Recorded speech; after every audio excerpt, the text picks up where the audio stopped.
ये स्वामी विवेकानंद की सोच और उनकी भारत के प्रति सकारात्मक यात्रा। आज ऐसे विचार मंथन के अवसर पर हमारी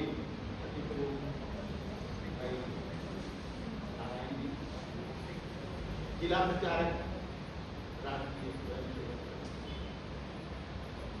के उद्बोधन जो भारतीय एकता का मुख्य केंद्र बिंदु रहा, आपने विभिन्न पहलुओं को लेकर ईस्ट इंडिया कंपनी की स्थापना, मेघालय द्वारा दी गई शिक्षा नीति, उसके परिणाम और हमारे आपके ऊपर पड़े हुए प्रभाव को बड़े ही अपने अनुभवों के साथ हम सबके बीच इन सबके पीछे एक ही लक्ष्य है, भारत को जानो, भारत को मानो और भारतीयता, भारतीय भूमि पर विरासत से विकास की ओर हमारे पूर्वजों द्वारा ये भूमि ऋषि मुनियों की भूमि है,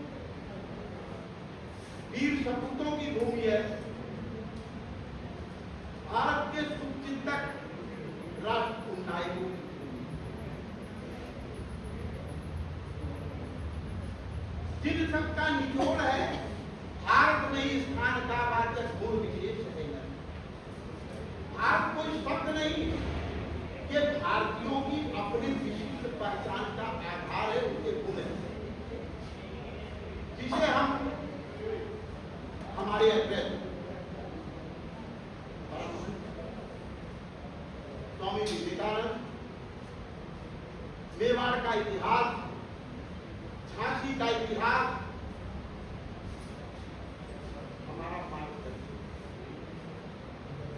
हम बात 1947 से क्यों करते हैं, हम 18वीं शताब्दी से इतिहास की बात क्यों नहीं करते? स्वराज की कल्पना तो 18वीं शताब्दी की देन है, जो हमारी भारतीयता का मूलभूत प्रेरणार्थ था, एक तट जहां हमारी संस्कृति पलटी पुष्टि थी। आपने कहा अपने उद्बोधन के माध्यम से कि ब्रिटिश हुकूमत में भारतीय शिक्षा व्यवस्था, यहाँ की संस्कृति, यहाँ की रहन सहन, खान पान को कमजोर करना उनका मुख्य उद्देश्य है, जिसके लिए आवाज उठी कि स्वराज, हमें अपना राज अपनों के द्वारा चलाने की, भारत में भारतीय संस्कृति की आवश्यकता है, न कि विदेशी दलगत नीतियों से बनाई गई संस्कृति। हमें ऐसी शिक्षा प्रणाली की आवश्यकता है जिसमें भारत खड़ा दिखाई दे, हमारी संस्कृति दिखाई दे, हमारी सोच दिखाई दे, जो हमारा प्रतिनिधित्व कर सके, मार्गदर्शन कर सके। तो इसको जानो। हम आप मेघालय द्वारा दी गई शिक्षा नीति से मानसिक रूप से इतना संकुचित होते गए,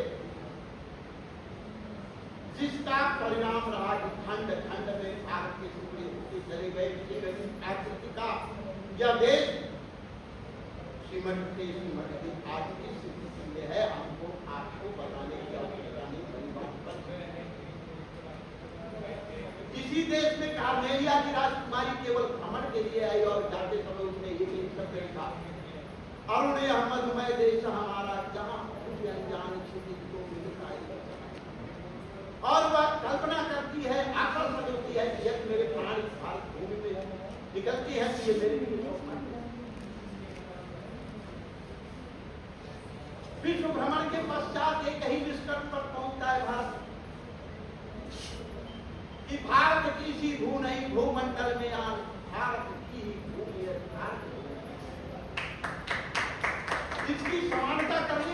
विश्व का कोई भी देश नहीं, हम छोटे से आकर्षण पर, जहां पर केवल जंक फूड और फास्ट फूड खाकर के जीने वाले लोग, उनको हम अपना आदर्श मानने के का प्रयास करेंगे। उनकी संस्कृति को, जहां पर कोई कल्चर नहीं, अपनी पहचान नहीं, जिस देश में माँ की गोद में कुत्ते का बच्चा पलता है और उसका बच्चा नौकर की गोद में, वो कल्चर हम अपनाने के लिए एक भारतीय नारी भूमि रह लेगी, लेकिन अपने वह विवाह को संस्कार मानती है। और विदेशों में विवाह को बैठा एक समझौता। श्रीमान जी अपने घर से निकले, रास्ते में एक्सीडेंट हो गया, मैडम के अंदर कोई संवेदना नहीं, हमारा कॉन्ट्रैक्ट खत्म। ये उनकी कल्चर है, उनकी पहचान है। और हमारे विवाह संस्कार है, यदि पति या पत्नी कोई असामयिक स्थिति में रहती है तो वह जीवन हो पाई, जो उसके साथ दुख देखते हुए जीवन निर्वाह करती है, और ईश्वर से एक ही कल्पना करती है कि यही मुझे जीवन साथी के रूप में आगे चलना। ये हमारी पहचान है, हमारी भारतीयता है, जिस पर हमें गर्व होना है। हमारे आदर्श पुरुषों का आचरण हमारे लिए कर्तव्य मार्ग है, पाथेय है।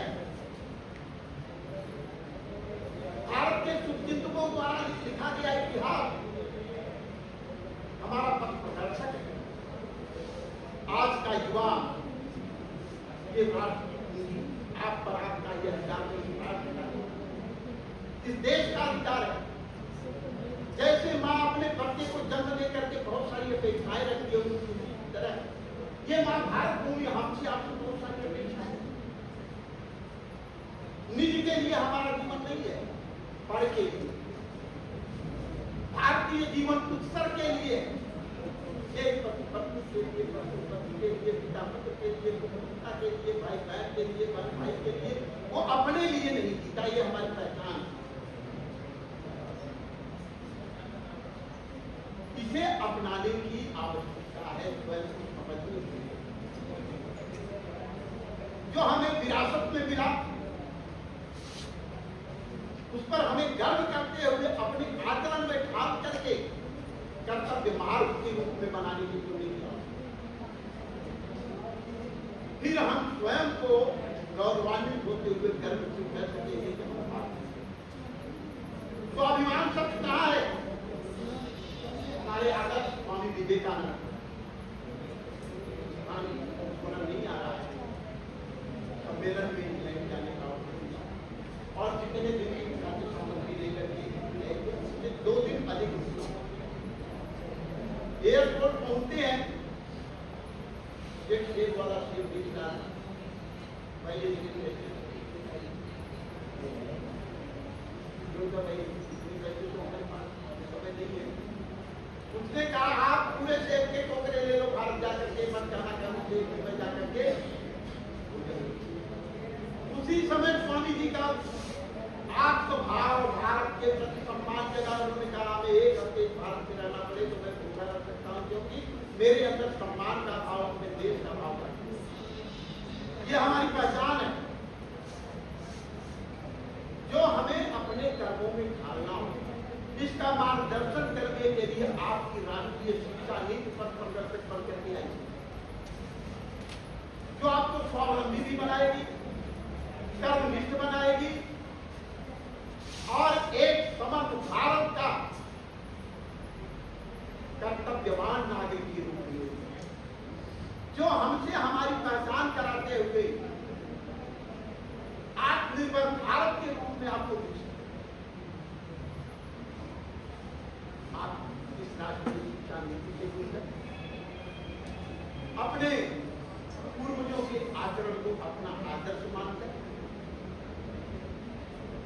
ऋषि मुनियों के दिए हुए उपदेशों को अपने जीवन का अभिन्न अंग मानकर आगे की ओर बढ़ेंगे, तो निश्चित रूप से ये हमारा अखंड भारत के रूप में गौरवान्वित रहेगा। जो हमारे माननीय प्रधानमंत्री महोदय का स्वप्न है कि भारत उन पूर्ण विकसित राष्ट्र के रूप में दिखाई दे, वो आपके 2047 वो हमारे आपके, जब हम आत्मनिर्भर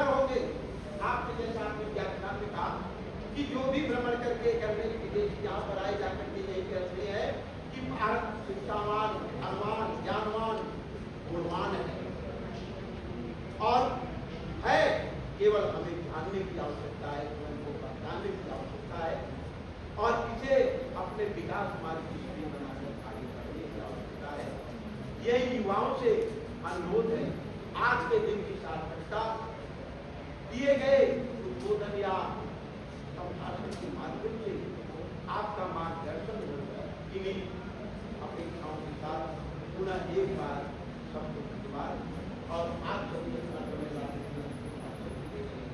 आप सबके आभार जो इस कार्यक्रम को सफल बनाने में अपनी बात को एक दूसरे तक पहुंचाने में आप समाज को समझ करके और उस पर और प्रहार करता है। लेकिन अंग्रेजों ने बहुत विधिवत तरीके से लॉर्ड मैकाले नाम का जो एक अंग्रेज अधिकारी है, वो लॉर्ड मैकाले जिसकी शिक्षा नीति हम पढ़ते हैं, वो 17 वर्ष तक भारत के अंदर भ्रमण करके गया। भारत में भ्रमण करके और वहां पर अपने देश को जाकर के और वहां पर बताता है कि पूरे भारतवर्ष का मैंने भ्रमण किया, किसी भी गांव के अंदर गरीबी नहीं देखी। 97% साक्षर लोग थे भारत के अंदर। उस समय में भारत के अंदर इतने सारे गुरुकुल, प्रत्येक गांव में गुरुकुल की व्यवस्था, 7,32,000 से भी अधिक गुरुकुल, 500 से अधिक विश्वविद्यालय, ऐसी भारत के अंदर रचना थी। हमने नालंदा और तक्षशिला का नाम सुना होगा। ऐसे पूरे देश भर से, विदेशों से वहां छात्र पढ़ने के लिए आया करते थे। निःशुल्क शिक्षा, रहने की व्यवस्था, इतना सारा ज्ञान का भंडार। और ये सब अंग्रेज इसकी गतिविधियों का पता लगा करके गए। उन्होंने कहा कि भारत को ऐसे गुलाम नहीं बनाया जा सकता। भारत कोई छोटा मोटा देश नहीं है। भारत के हर व्यक्ति में संस्कृति है। भारत के अंदर हर भारत का व्यक्ति जो है अपनी मातृभूमि के लिए जीता है, भारत को अपनी माता मानता है, भारत को और माँ से संबंध जोड़ता है। हमारे कई सारे लोग, हमारे भारत के मूल लोग वास्तविकता में अपनी शिक्षा नीति को भूल गए, अपने भारत के स्व को भूल गए कि मेरा भारत कैसा था, मेरे भारत का धर्म कैसा था, मेरे भारत की संस्कृति कैसी थी। जब शिक्षा नीति के अंदर 1000 साल तक हमारा गुलामी का कालखंड और अंग्रेजों के साथ 200 सालों का जो संघर्ष था, उस 200 सालों के संघर्ष के अंदर हमारी जो शिक्षा व्यवस्था थी वो नष्ट भ्रष्ट हो गई। उसी शिक्षा व्यवस्था के कारण से, टूटी हुई शिक्षा व्यवस्था के कारण से हमारे जो लोग तैयार हुए वो वास्तविकता में, और जिसको कह सकते हैं कम्युनिस्ट मानसिकता के बहुत सारे लोग ऐसे तैयार, जिसके कारण से, और वो भारत के तोड़ने की चाह करते थे, भारत को मिटाने की चाह करते थे। जिस देश के अंदर रहते हैं उस देश का बुरा चाहने वाले लोग थे। ये कम्युनिस्ट किस प्रकार के तैयार होते हैं? 2002 की एक घटना है। पुणे के अंदर एक बहुत बड़ा फिल्म और टेलीविजन इंस्टीट्यूट है, FTII। इसके जो मालिक थे, उसके जो निदेशक थे, वो स्वतंत्रता दिवस पर और ध्वजारोहण के बाद में उनको दिल्ली की बैठक अटेंड करके और कहीं विदेशी प्रवास पर जाना था। तब क्या होता है, और वो जैसे ही अपने दिल्ली की बैठक को पूरा करते हैं, पुणे से दिल्ली जाकर के दिल्ली की बैठक को पूरा करते हैं, उनके पास में फोन आता है। वो तुरंत अपनी फ्लाइट को कैंसिल करके और आते हैं पुणे में और उनको इस्तीफा देना पड़ता है। उसका कारण, क्योंकि उस FTII उस इंस्टीट्यूट में जो पढ़ने वाले विद्यार्थी थे, जो कला जगत में जाने विद्यार्थी थे, जो फिल्मों में, टीवी, टेलीविजन पर आने वाले जो लोग थे, उन्होंने भारत के तिरंगे का अपमान करके उस तिरंगे को आधा झुकाया, उसके पश्चात तिरंगे को नीचे उतारा, उस पर बैठ करके शराब पी और बोतलें तिरंगे के लटकाई गई। ये काल्पनिक घटना नहीं, 2002 की पुणे फेस्टिवल की घटना है। यानी किस प्रकार के ऐसे और गलत लोग भारतवर्ष के अंदर तैयार हो गए, जिसके कारण से भारत मिटता गया, टूटता गया। भारत का जो अखंड भारत का जो स्वरूप था, वास्तविकता में लोगों के कारण से मिटता गया। क्योंकि इस भारत के अंदर रहने वाले लोगों ने अपने देश पर गर्व करना छोड़ दिया, अपनी संस्कृति पर गर्व करना छोड़ दिया, जिसके कारण से इस देश के टुकड़े होते गए। ऐसा कहते हैं 83 लाख वर्ग किलोमीटर का भारत है। आज जो वर्तमान का भारत है वो 33 लाख वर्ग किलोमीटर हमारे पास रह गया है। यानी 50 लाख वर्ग किलोमीटर कहाँ गया? कौन इसको ले गया?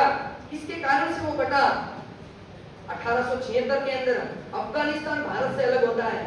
वो भारत का ही हिस्सा था, जिसका पूर्व का नाम उपगणस्थान, जहाँ की गांधारी थी, महाभारत की गांधारी हमने सुना होगा। 1904 के अंदर हमसे नेपाल अलग होता है। 1906 के अंदर भूटान अलग होता है। 1914 के अंदर तिब्बत अलग होता है। 1935 के अंदर श्रीलंका अलग होता है, 1947 के अंदर 1937 के अंदर हम सब जानते हैं, और हमसे श्रीलंका भी अलग हो जाता है। उसके पश्चात 1947 में पाकिस्तान अलग होता है, और अभी लेटेस्ट 1971 में और बांग्लादेश भी भारत से अलग हो जाता है। यानी ये भारत के टुकड़े हुए कैसे? भारत के लोग जब भारत को मानेंगे नहीं, भारत के बनेंगे नहीं, तब ये भारत के अंदर ऐसी घटना होगी। लेकिन वर्तमान का भारत ऐसा नहीं है। वर्तमान का भारत वास्तविकता के अंदर भारत का युवा बोलता है कि हम भारत को मानेंगे, भारत को जानेंगे, भारत के बनेंगे और भारत के बनाएंगे। जब भारत के बनाने की बात आती है तो किस प्रकार से हमको अग्रणी होकर के आगे आना पड़ेगा। तो यदि भारत को मनवाना है तो हमको कौन सी बातों पर ध्यान रखना पड़ेगा? तो ऐसा कहते हैं, ये जो स्व है भारत का स्वत्व जगाना होगा। अपना स्वयं का स्व क्या है, अपने पुरखों के द्वारा दी गई विरासत क्या है, हमारे पुरखों के द्वारा जो हमको मिला हुआ देश है वो कैसा, उस पर गर्व करना होगा। यानी स्व भाषा, स्व भूषा, स्व भजन, स्व भोजन, स्व भ्रमण, ये जितने भी हैं ये सब हमारे देश के होने चाहिए। जब आज का युवा इन सब बातों पर विचार करेगा, इन बातों को लेकर के साथ में चलेगा, तब ये जो नया उभरता भारत है वास्तविकता के अंदर उस ऊंचाइयों पर होगा, ऊंचाइयों पर जाएगा। इस ऊंचाइयों की कल्पना और हमारे देश के लोगों ने की। इसको हम विश्व गुरु मानते थे, उसी विश्व गुरु की ओर भारत अग्रसर है। और भारत का बनाएंगे कैसे? तो बनाने का अर्थ है कि इस भारत के अंदर जो भारत का नागरिक है वो नागरिक अपना कर्तव्य न भूले, क्योंकि संविधान के अंदर एक प्रस्तावना है, हम भारत के लोग। वास्तविकता के अंदर ये प्रस्तावना सिद्ध करती है कि भारत के लोग यानी पूरे भारत एक था। लेकिन कुछ विचार गलत विचार वालों ने, कुछ कम्युनिस्टों ने और कुछ वामपंथी विचारों ने इस भारत को तोड़ने का, संविधान के अंदर भी और संशोधन का, गलत संशोधन का काम भी किया। यानी जो संविधान की प्रस्तावना उसको भी ठुकराने का काम किया, उसको भी ऊंच नीच में बांट दिया। इसलिए ये जो भारत का स्व है वो जगना चाहिए। और किस प्रकार से हम भारत को, भारत के लोगों को बनाएंगे, भारत के हित में तैयार करेंगे, तो ये जो नागरिक है देश का वो अपना कर्तव्य निभाए, वो अधिकारियों की बात ना करे, क्योंकि हमारा देश 1000 सालों की संघर्ष के बाद में यहाँ तक पहुंचा है। उस संघर्ष के अंदर हम सब कुछ भूल गए। हमारा स्व, हमारा धर्म, हमारा नागरिक कर्तव्य, उसको लेकर के हम सबको तैयार होने की आवश्यकता है। यदि वास्तविकता के अंदर आज हम खड़े होंगे तो जो 2047 का भारत है वो हमको विकासशील नहीं चाहिए, विकसित चाहिए। इसके लिए किसका योगदान चाहिए? हर जन का योगदान चाहिए। जब भारत का प्रत्येक जन अपने भारत के वर्ष के अंदर भारत के बारे में सोचेगा, विचारेगा, तब भारत का गुणगान होगा, तब भारत के लोग बनेंगे भी सही और हम बनाएंगे भी सही। बहुत बार कल्पना आती है कि ये भारत के जो लोग हैं, वास्तविकता के अंदर भारत के लोग श्रेष्ठ हैं, श्रेष्ठ, उनका जो श्रेष्ठ बने वो जगाने की आवश्यकता है। ये जो 2047 तक है, विचारिक परिवर्तन करना है, विचारों के अंदर शुद्धता लाना है। जो विचार होगा भारत के बारे में विचार होगा। किसी ने कहा कि नागरिक कर्तव्य कैसे निभाया जाए, श्रेष्ठ विचार कैसे बनाया जाए, तो नागरिक कर्तव्य निभाने का अर्थ है अपना गली मोहल्ला, अपना गांव, अपने गांव के अंदर और भारत के विचार करने वाली टोली बन सकती है क्या? अपने गांव के अंदर कुछ युवा खड़े हो सकते हैं क्या, जो देश के बारे में और देश की संस्कृति के बारे में अच्छा विचार करें? तब जाकर के हमारा 2047 का जो भारत है वो वास्तविकता में विकसित होगा। हमको विकासशील नहीं, विकसित राष्ट्र चाहिए। इसके लिए हम सब मिलकर के प्रयत्न करें। भारत माता का एक सच्चा सपूत किस प्रकार से अपने भारत के लिए कहता है, तो अंतिम अपने और 2 बातों को कहकर अपनी वाणी को विराम देता हूँ। भारत का प्रत्येक जन ये चाहता है कि जीवन पुष्प चढ़ा चरणों में, मांगे मातृभूमि से ये वर, तेरा वैभव अमर रहे मां, हम दिन चार रहे न रहे, हम दिन चार रहे न रहे। Bharat Stay on board on the AI train, headed towards success. Subscribe to Prabhat Yashi.